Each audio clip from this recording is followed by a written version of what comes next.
Another day, another puzzling roster decision made for Brooklyn Nets general manager Sean Marks. The Brooklyn Nets roster is finalized officially here, folks, and there are certainly a lot of decisions that make no sense, a lot of decisions that we're here to criticize, and we want to hear your thoughts as well. What is going on, everyone? Welcome into the Brooklyn Boys Show, to the BK Nothing But Nets podcast. Thank you for joining us right here live on this Sunday evening, October 19th, 2025. Be sure to drop down below, smash that like button, and hit subscribe. That is the free way to support us. Be sure to subscribe to both of our channels if you haven't already. Gary's, of course, the BK Nothing But Nets podcast. Mine, the Brooklyn Boys Show. Questions, comments, thoughts, throw all of those in the chat. We're going to get to those shortly. We want to engage with you. We want to hear what you have to say. So load all your thoughts up in the chat. Gary, are Jets loose? To no surprise, dropping your Jets. Those are your boys. I'm done until Aaron Glenn gets fired. I say that, but I'll be watching again by halftime of next week. I'll be watching. That's Net fans. That's Jet fans. That's every fan of the suffering. But those are your boys. The Nets. The Nets are my. I live and die with the Nets. That's my A1 team. So your team. If you could only see one team win a championship in your whole life, you would pick the Jets, right? Yeah, I would pick the Nets. I just think the Super Bowl, and there's nothing against the NBA. I think a Super Bowl carries more weight than an NBA championship. That's me personally. Like, I agree. think it's the biggest sporting event in the country by a mile. I agree. That being said, I love the Nets that much. I respect it, absolutely. I'm just one. The Jets win a Super Bowl, you can kill me. I'm perfectly fine. I'm living to see. You're 14. Don't say that. You got so much to do in your life. But I would say the Jets. Well, I'm not winning the Super Bowl till I'm on my deathbed, if that. So we'll throw that in there. It doesn't look it like all it would take with Woody Johnson selling the team, and then everything would change, right? Once you get rid of Woody and get a new ownership, because football is trickled down, right? You get the right owner who hires a good GM, who hires a good coach and draft good players, and the coach hires good coordinators, and the coach and the coordinators coach up the good players who you drafted, and bang, you have a winning. But it all starts, you know what I'm saying? It's all the owner hires the GM hires the coach hires the assistants coach up the players. The Jets fail before it starts. They fail at the top, and that's why they're always in this position. And Gary, I think if Woody Johnson was a general manager, he'd be just as good as Sean Marks is, because boy, oh boy. That's a good transition, Connor. That's a good transition. Yeah. I appreciate that, Gary. We try to find out and investigate and analyze what this team is doing every day. It's a new move, and it's like, all right, maybe it's this direction. Maybe this is the path that they're trying to go down. And then the next day, a move that completely contradicts that. And then that has been the repeating cycle for these past few months, for these past few years, even taking 5 rookies in the draft, rostering Jalen Wilson, rostering a player like Tyrese Martin as well. It's just so hard to pick apart. All right, what is this team even trying to do right now?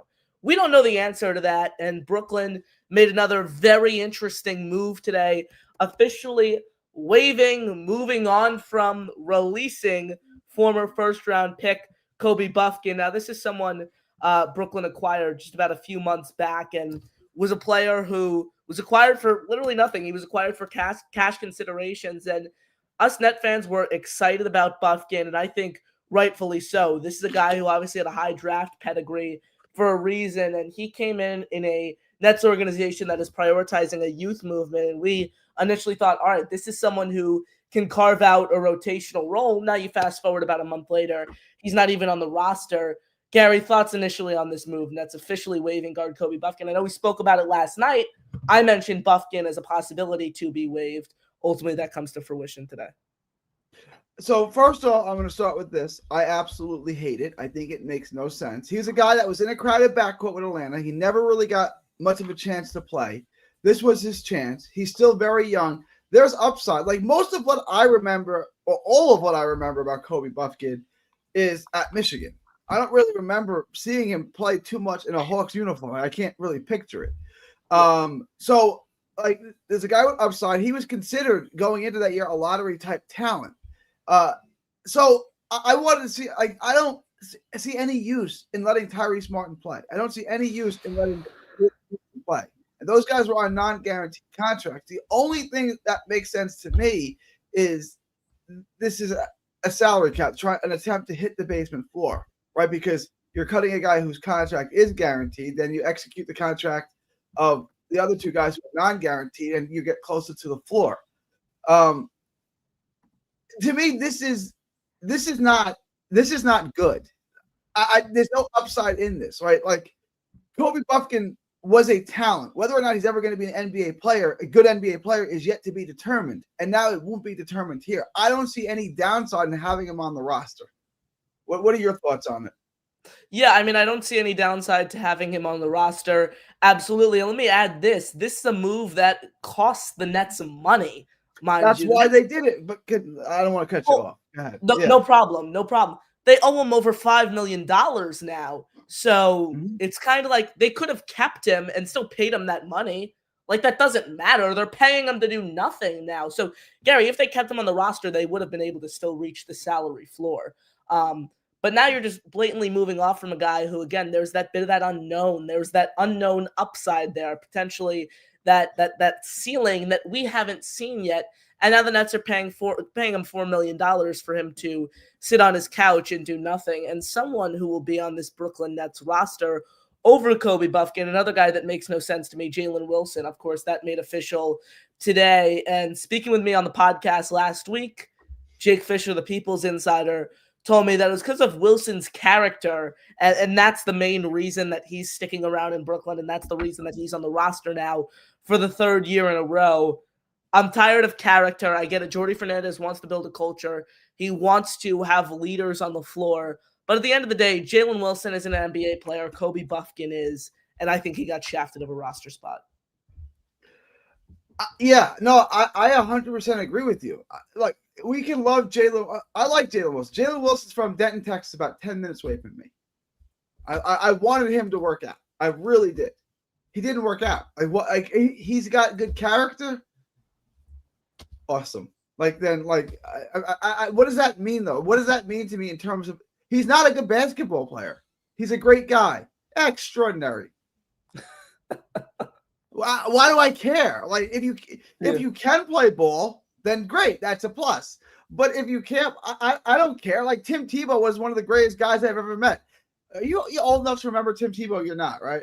No, I remember Tim Tebow playing for the Mets, not the Jets, though. The greatest guy in the world. Did you want to play a quarterback for your team?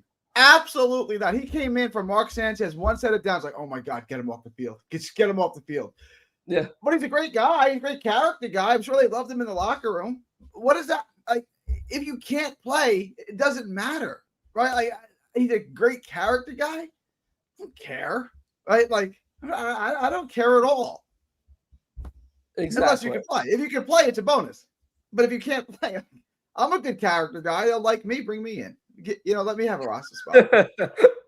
Yeah, absolutely. And I just think you're rostering Jalen Wilson. You have to wonder, how much is he going to contribute? How many minutes is he going to get on this team? There's a total logjam at his position. And, like, we're going to be really frustrated if it gets to a point where Jalen Wilson's playing 20 minutes a night and that's taking away from Drake Powell's minutes, or some of these guys who are actually young and ascending, guys who have a future on this Brooklyn Nets team. Someone who plays the same position, that same area, that 3-4 range that Jalen Wilson does, is Haywood Highsmith. And he told Brian Lewis at Media Day that he was expecting to be ready for the start of the year. Now the report comes out. He suffered another setback.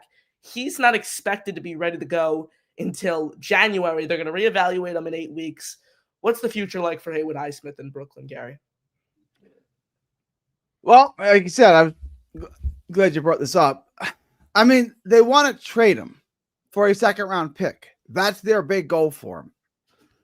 Okay? Like, they should still be able to do that. They have to play him, though. You can't just trade that. I agree with you. They have to play him.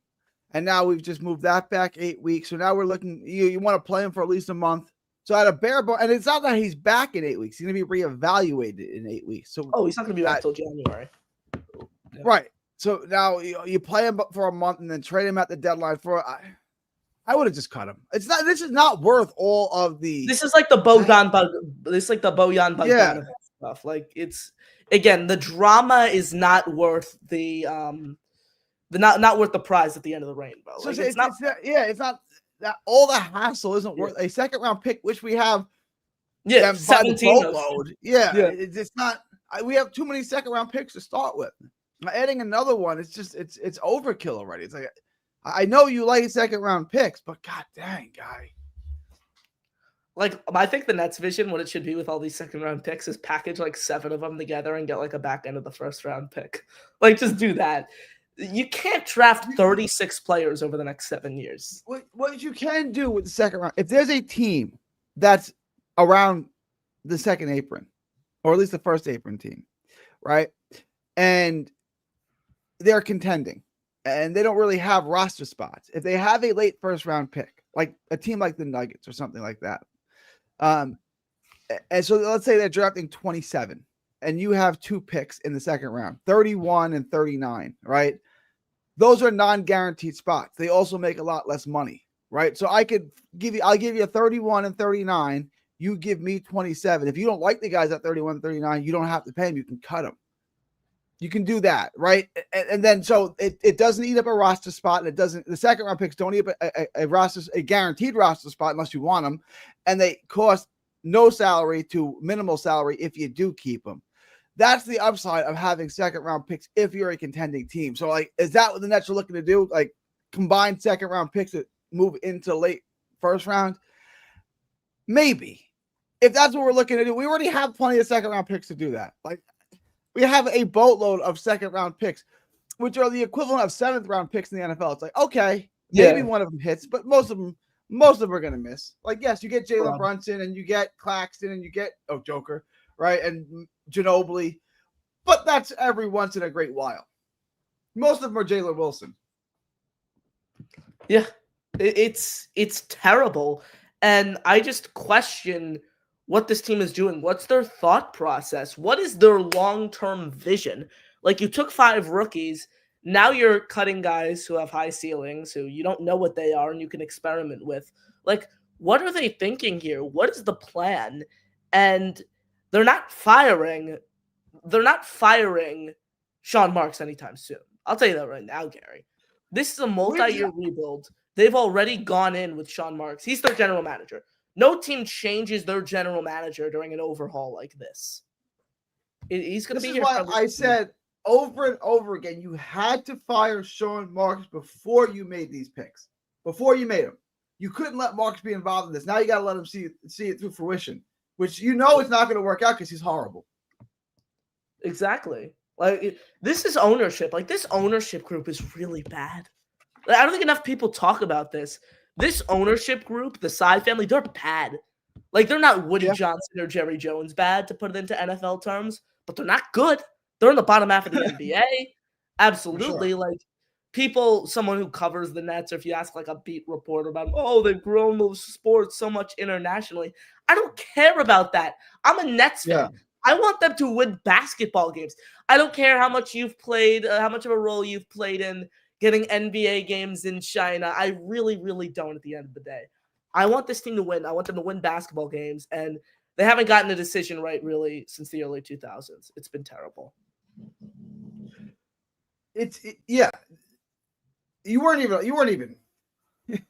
alive back then. I mean, your dad was a kid the last time the Nets were. My dad's not even fan, yeah.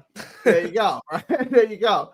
I was 18 years old when the Nets traded for Kidd. I'm 42 now, so that shows you how long ago that was. And they've not been to it. They haven't been out of the second round of the playoffs since Jason Kidd's second year here. It's been like a lot of misery. And you look at the ownership group and you're right. It's like, how is this going to get better? And like Sean Marks is the longest tenured GM other than like Pat Riley and Sam Presti. Like after those guys, after those Hall of Fame legendary guys, and the Celtics guy, their GM. No, because they just fired Ainge a few years ago. I mean, they didn't fire Ainge. Quit a few years ago. I'm trying to think. Longest tenured. There's GM. He's third. I'm almost positive he's third. I'm trying to see right now. Popovich. Are we counting Popovich as the GM? Pop is he's fifth. The Raptors guy.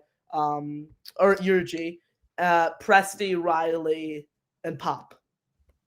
Yeah. Okay. 3 legendary Hall of Fame basketball guys. And Sean Marks. And Sean Marks, who's horrible. Yeah. Like what? Who does he have pictures of? What did he witness? Like what does he know that you can't fire him? Like what does he have on you? I guess is my question. Because it's got nothing to do with basketball at this point. Like, every move he makes is wrong. Put anyone in there. Promote BJ Johnson from being your assistant GM. Like, all right, anyone is better than this guy. Anyone. You flip a coin on a 50-50 decision. Heads as he nails it, tails as he fails it. It's landing on tails every time with Sean Marks.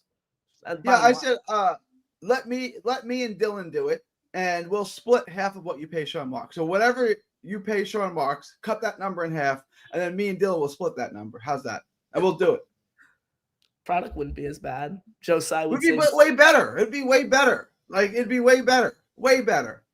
This is. I don't understand what this.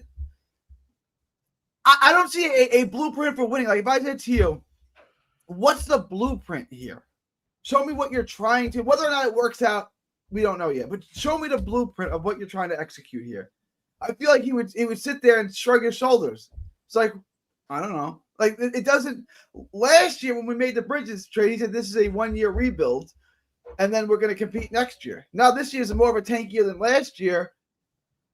But then why you like? None of this makes any sense to me. Why are you bringing these guys and why are you cutting Kobe Bufkin if this is a rebuild? If this is a rebuild year, then you want to play Kobe Bufkin because maybe he's good. Jalen Wilson turns 25 in a week, right? Tyrese Martin's 26 to 27. He turns 27 later in the season. We already know what they are, and it's not pretty. I don't know what Kobe Bufkin is. Maybe he sucks. I don't know. But then, like you just traded for him for what reason? To get a 2nd-round pick? Like this is not worth it. Smash the like button, hit subscribe. Gary and Connor right here with you guys on the show. Questions, comments, thoughts. Throw all of those in the chat. We are going to get to those. We want to hear what you guys have to say. Want to hear your thoughts on the team. So load all of those up in the chat. Be sure you were subscribed to both of our channels. BK Nothing But Nets podcast, the Brooklyn Boys Show, of course. Jonathan says, so Sean Marks only used Kobe Bufkin's salary to waive to meet the minimum floor instead of giving him a real shot to earn a role and keeping Wilson. Makes no sense. They completely botched the whole salary thing to begin with. Like if they literally just gave Cam Thomas like $5 million more on his deal instead of forcing him to take the qualifying offer, they would have reached the floor. If they made a move on any role player who could potentially provide any sort of value this year, Gary, they would have reached the floor. It's just Sean Marks doing Sean Marks things at its finest. Yeah. Lavernius Calls just became a Jacksonville police officer. Shout out Lavernius Calls. Sorry. Someone texted me. I had to look at it real quick. Yeah, I saw that yesterday. What is this? The whole thing was botched. Like this Bufkin, like that's why someone needs to sit him down and just have him explain, like, what is your train of thought here? Explain to me what you're thinking here when you do this, right? Like, this is like when you sit down your fighter and you're like, what are you doing? Like, here's the tape. What were you thinking when you did this? So it's like, just explain to me, Sean Marks, what you're doing here. Like, explain to me your line of thinking. Because I really don't think there is one. Like, I don't think any of this is thought out. I don't think any of this is rational. I think this is all just on the fly. Like, all right, let's do this. Because none of it makes any sense. Keeping Jalen Wilson and cutting Kobe Bufkin, who you just traded for, makes 0 sense. Wilson's contract's not guaranteed. Bufkin did, and it's not. It's $5 million. It's not. It's not pennies. It's not nothing. It's close to what you're paying Cam Thomas. I mean, this team had to burn money, like you said last night, Gary, to literally try to reach the floor. They were signing G Leaguers and waiving them to create $85,000 worth of dead cap. Like, yeah. Josiah literally, imagine being just like a random G League free agent and getting a call from the Nets, someone who's probably, living in an apartment in the middle of the country and trying to find a job outside of basketball. And it's Josiah saying, hey, Terry, we're going to pay you $115,000 for you to sign a contract and never have to do anything. That sound like a deal? Absolutely. All right, yeah, might as well take it. But, like, why are we doing this, though? Like, this is – and then you're going to go ask the NBA, can we get one of the top 3 picks in the draft? Can you send us Darren Peterson? Can we – no. Of course you cannot. Like, look at this is why Washington doesn't pick 1 or 2, right? They tried it once with John Wall. It was a terrible disaster. Never again. This is why San Antonio picks the top couple of picks every year, because they know what they're doing. The Nets aren't going to get Darren Washington Peters. Washington, at least there looks like there's light at the end of the tunnel. Now, Yeah, Washington, they're such a bad organization. Like, I was about to say, they're like the Jets of the NBA. They're a terrible organization, but like at least there's a clear vision there with them. Like, all right, we have Chris Middleton, we have all these vets. We're gonna have $90 million in cap space next offseason to add a bunch of role players. We're gonna be picking in the top 3. We have Trey Johnson, we have Bub Carrington, we have a promising future. We have guys here we could build up. We have Bilal Coulibaly. Like, there are foundational pieces there. I want to ask you this: who's better, the Wizards or the Nets, right now today?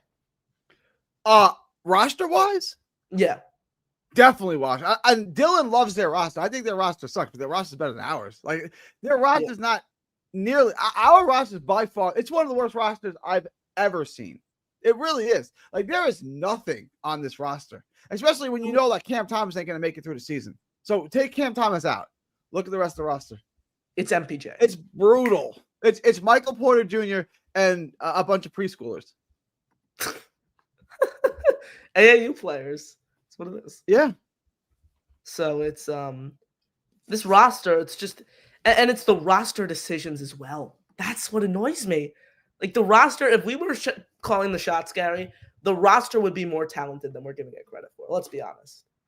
It'd be more talented than we're giving it credit for. You wanted Kuminga, right? I did.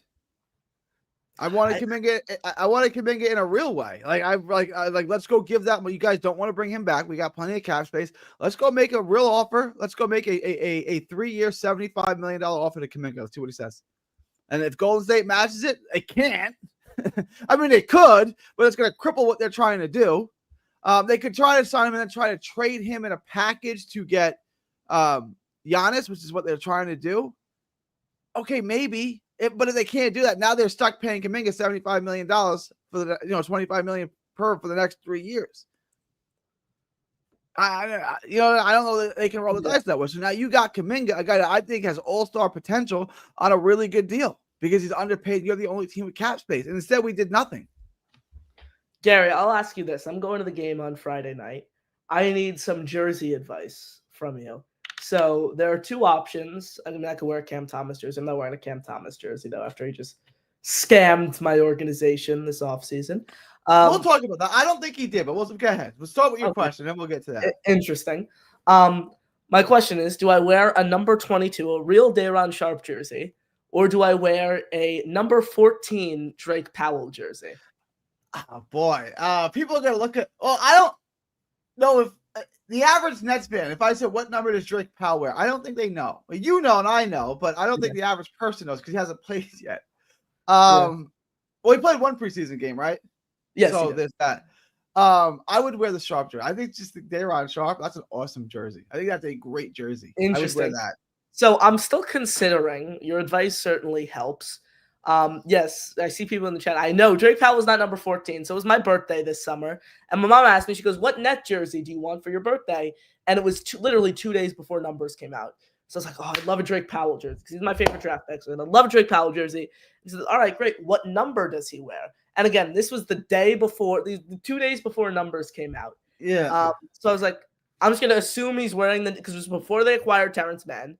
I'm just gonna assume he's wearing the number he wore in college, which was 14. 2 days later, after the jersey had already been purchased, comes out he's wearing number 4. Now, the interesting part is I could wear that number 4 Drake Powell jersey, 14 Drake Powell jersey, and hopefully I can meet him near the tunnel before the game and tell him the story, and maybe he can sign the number 14 jersey, which could be cool. But I agree, Day'Ron Sharpe jersey is a killer. The double 2 on the back.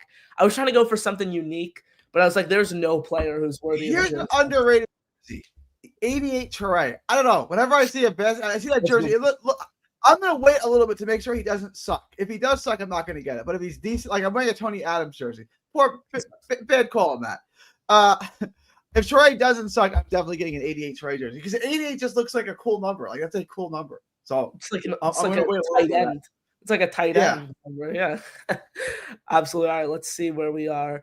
In the chat, Rashad talking about Bufkin. Maybe he's just garbage. Player says, like I said when I got here, he is garbage. Talking about Kobe Bufkin, which is an interesting take there. Players okay, how is Jalen Wilson? How is Tyrese Martin? Are they superstars? Are they rotation? That's my counter. That's my counter to everything. Like, you got to look at the confines of which the Nets are kind of facilitating these contracts and working with it. They're not the most talented roster in the league. Claude says, high character will always play a part in deciding a player's value. We've seen it that players didn't stay in the NBA long that lacked not enough of it. But, like, okay, you talk about high character guys. Like, these guys aren't NBA players at the end of the day. Let's come to that conclusion. My point. Yes. Tim Tebow, like you mentioned, your Tim Tebow comp. Sorry to cut you off. Same thing with Josh McCown. Like, those guys, terrible NFL players, incredible coaches. Like, maybe Jalen Wilson's a good coach. He's not an NBA player, and I'm not using a roster spot on him. Agreed. Yes, there are enough. Like, guys, of all the people in the world who play basketball, there's 450 NBA spots. 450. I can find a good guy who's also good at basketball. Okay, of all the people who play basketball, I can find a guy who's better at basketball and a good character guy who's better than Jalen Wilson. Like, it's not like it's hard to find these guys. There are plenty of people who would kill for an opportunity to be on the Brooklyn Nets, who are good guys. Like, he's a good guy. It's not enough of an argument for me to give him a roster spot. There are plenty of good guys out there. Absolutely. I have a quick question, actually. It's kind of off topic. Malik Beasley, excuse me. Do you know if he was cleared of his charges? I know he was a free agent. Yeah, he's cleared. He's good. He's good. It wasn't that it was clear that they weren't pursuing anything. So he's good. Okay. He's still a free agent, right? Malik Beasley. He's not on any team for sure. Yeah. Yeah. I wanted to roll the dice on that. Like, yeah, same. Like, this guy's a good NBA player. He can defend. He gives you that two-way versatility. Like, I really, really like him. He's cleared of charges. Like, that's obviously too late now. But, like, how about you spend the money on getting that and bringing in a guy like Malik Beasley over burning money on these G Leaguers? Like, come on, guys. And he can play some bets with Michael Porter Jr.'s little brother. Yeah, exactly. It's a good take. MPJ, by the way, I don't think I got your thoughts on this. Thoughts on the off-court distractions? He won the offseason, that's for sure. Michael Porter Jr. won the offseason. Michael Porter. I mentioned this on my podcast. New York City probably ain't going to be the right place for him. Like, and I say this with all due respect because I homeschool my kids. I try to shelter my kids from a lot of things. You can see he was a homeschool kid from a very small town, Christian parents, just like me, who sheltered him. And now you throw him out in Brooklyn in the middle of New York City. It's like, oh, boy. Like, just stop talking. Just stop. Like, if I were the Nets, I deactivate his Instagram, his YouTube channel. No. Stop. Just stop, right? This is not, and I get it. He hates driving, and he's spending like $10,000 a day on Uber. Like, oh, he's making $30 million, so I guess it's okay. But this is the city itself. I think he's a hell of a player, and I love the trade. It's like, this is not the best move for him. Maybe he should go live out in Jersey like Gerald Wallace did, and we'll just commute him in every day. Like, this is not the best move for him. Living here, the city, the media, they're gonna eat him apart. I'm telling you right now. Like, it's a good thing the Nets are bad because they're not really gonna care. If the Nets were good, the media would go all. If like he played for the Knicks, the media would eat him alive. And the Knicks are like such a PC, I think, like modern organization where like they never roster a guy like that. So the Nets are kind of like the hardcore, hard-nosed organization where they don't. Well, the Knicks can't because, like I said, the Knicks get all the media attention. The media would eat that guy apart. The New York media would like. You think Aaron Glenn snaps at him? Aaron Glenn played here, right? He knows what he's getting into. Michael Porter Jr. would crumble if he was, if the Nets were really good and competitive and the media cared about him, they would break him. Think even when the Nets were, had KD, Kyrie, the big three, they had more media attention, sure, but like it was never near the caliber of it's the Knicks, it's Madison Square Garden, it's Midtown Manhattan, it's a Knicks city by far. Like that's what it is. Most definitely. Eldor says Bufkin would have taken playtime away from our rookie guards. So I don't mind the move. What do you think Tyrese Martin's gonna take from? What do you think Jalen Wilson's gonna take from? They're all taking. There's no upside in those guys. Maybe there's upside in Bufkin. Let's find out. We haven't found out. Jalen Wilson played more minutes than anyone in the Brooklyn Nets uniform last year, so we know what he is, and it ain't pretty. So why not give the minutes to Bufkin? Agreed. Thoughts on the comment here of Jovan saying Jalen Wilson is a role player. Not on a good team. I don't think he's not on a good team. Yeah. I don't really like. I think there are 450 people in this world who are better at basketball than Jalen Wilson. That's what I would say. I entirely agree. I think there are a ton of players who I like. I can Jalen Wilson, not a rosterable guy. Tyrese Martin. What is Tyrese Martin? Like Jalen Wilson, at least you could sell me on the rebounding and somewhat, being able to play defense. Like Martin, I don't even get what you're trying to sell me on. He can shoot a little bit, but probably below average, right? When you look at his numbers, they're really not that good. He can handle the ball a little bit, but probably below average for an NBA guard, right? I don't know I get fighters like this in front of me all the time. You gotta watch the tape of my fight. I watch like, what am I looking at here? Why do I like this guy? That's how I look at Tyrese Martin, because he had a 30-something point game once against who was it, Phoenix? That's why, or Golden State, or who did he blow up against? He's Phoenix. Noah, I remember this. I vividly remember this game. It was like his Nets debut. Noah Eagle was calling the game, and it was like this huge thing. This is why we're keeping him, because he blew up one game in November of last year. It's like I don't want to. I don't see anything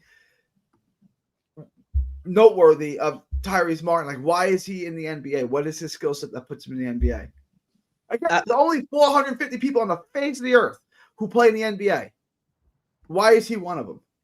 Agreed. I will say this. I mentioned Noah Eagle there. We've heard the broadcast dilemma with the Nets. Ian and Noah actually are expected to only call 10 to 15 games this year. Thoughts there? Ian is great. Noah, I can't stand. So I have mixed feelings on that.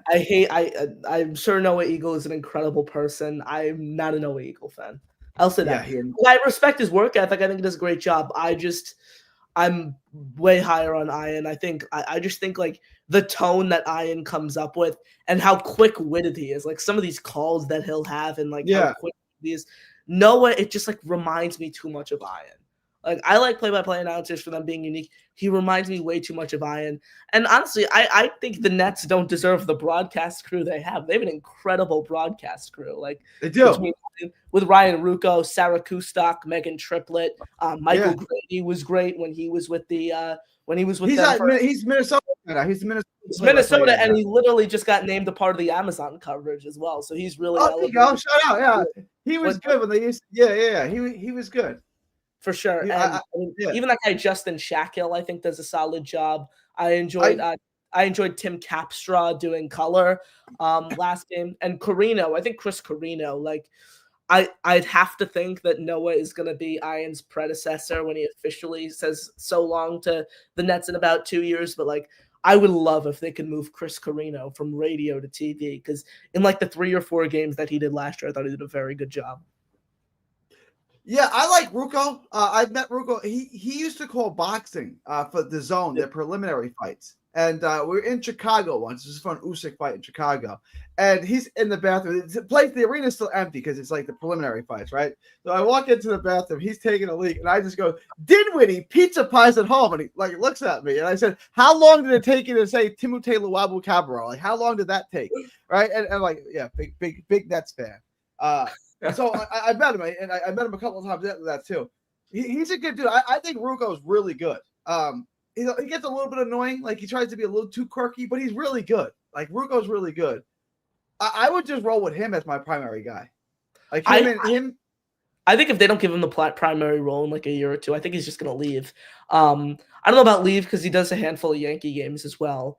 He doesn't want to leave the Yes Network, yeah. Like he wants. But he has ESPN. Yeah. Like, he's doing all the WNBA stuff now and doing all like stuff at ESPN as well. So I wouldn't be surprised if he left. Yes, I mean I was talking to him last summer, I believe it was, and it was after not this season, last 2 seasons ago. He's like, yeah, I mean, this team has been. It was the day they hired Jordy. I actually met him, which was pretty funny. And I remember him saying, he's like, man, just calling some of these games was tough because of how bad they are. Like, this team is so bad, and they don't deserve the broadcast crew they have. That's like the one positive. At least we have good broadcasters. Like, yeah, between the Mets and the Nets, we really do have good broadcast teams. I mean, I think the Mets booth is as good as it gets across all four major sports. Like, those three guys, Gary, Keith, and Ron, it's tough to beat. Especially when they're all together. It's all three of them. Yeah. I don't know how much longer Keith Hernandez is getting old. I don't know how much longer he's going to do this, but he's hysterical. He's comedic relief. And then Darling is the baseball guy. And then Gary is like fantastic at calling the game.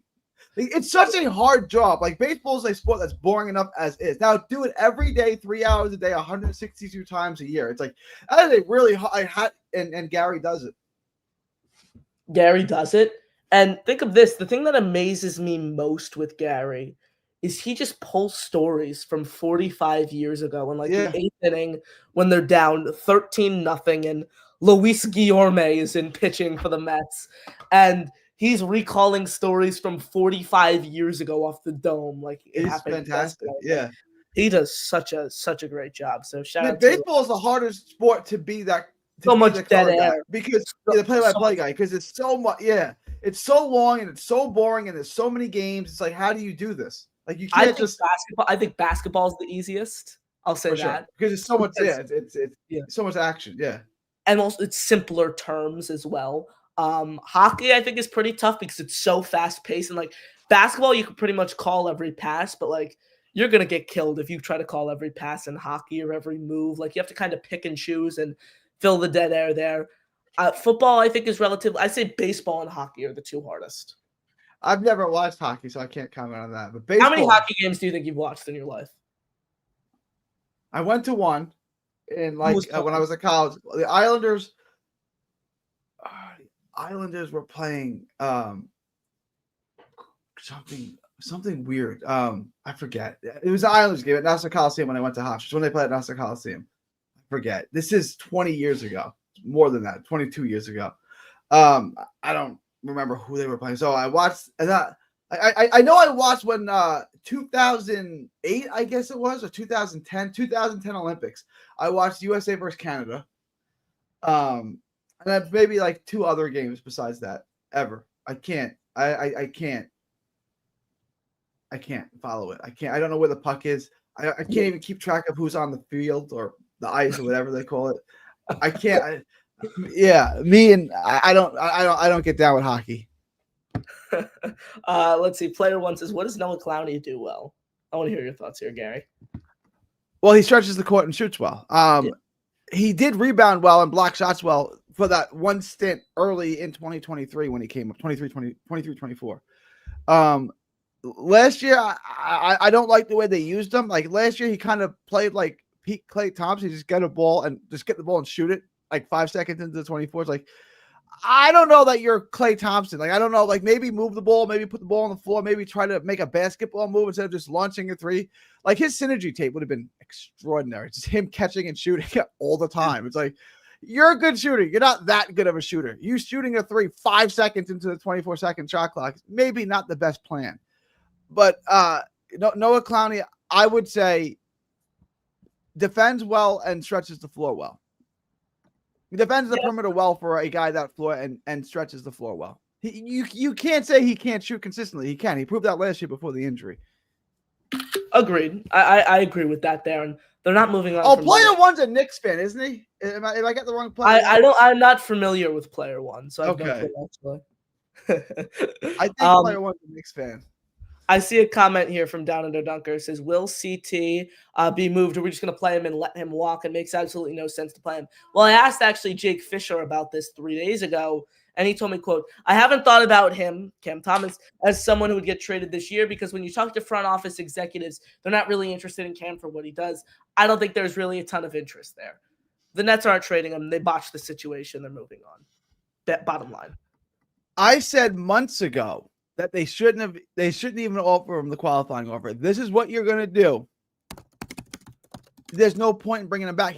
You're trying to trade him for a 2 or 2 2s. It's not. This is not worth the trouble, right? Like you could have done something with that money. This is a disaster. Like this Cam Thomas, if you didn't want him, you should have just let him walk. He could have signed somewhere else. He could have found out the hard way what his value is in today's market when no one else really offered him anything better than that. There's no need to bring him back. All he's going to do now is help you win meaningless games, right? Which you don't want to do, says your owner, A. And B, he's just going to take minutes away from Traore and Drake Powell, and he's going to take minutes away from the guys you want to develop when he has no long-term fit here. This is what I mean by Sean Marks. He botches everything as badly as you can.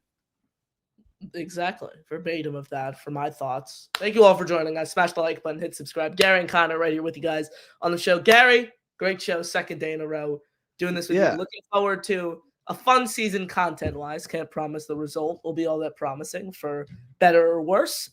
But we will be on here talking about this team every day. So looking forward to it, Gary. Appreciate you, Connor. We made it. We got through the preseason. We got through the offseason, got through the preseason, and now we're just couple sleeps away from opening night where they will. How many games do you think they're going to win? Give me a number. I said 24. What's your guess? I'll one up you. I'll go 25. Nice. 25. All right. I got people saying 14, things like that. I think that's a little wild. I'm going to say 24, 25. We're all in the same boat. Yeah. All right, guys. You want to close this out, Connor? Go ahead.